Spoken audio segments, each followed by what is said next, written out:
అసలు మీ నాన్నగారితో నీకేంటి ప్రాబ్లం? ఆయన వేరే ఆవిడతో ఉన్నారని అంతే కదా.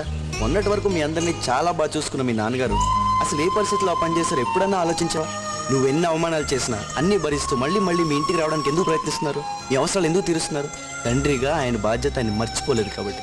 అసలు ఆయన తలుచుకుంటే ఆవిడ విషయం మీ ఎవరికి తెలియకుండా మెయింటైన్ చేయగలరు కదా. చేయలేదే. ఇప్పుడు ఎవరు తప్పు అని జుట్టు పీక్కోవడం వల్ల ఏంటి ఉపయోగం? అందరికీ మనశ్శాంతి పోవడం తప్ప. చూడు లక్ష్మి, జీవితం అనేది ఏ స్టేజ్లో కూడా మనకు అనుకూలంగా ఉండదు. ప్రతి చోట అడ్జస్ట్ అవ్వాలి, తప్పదు.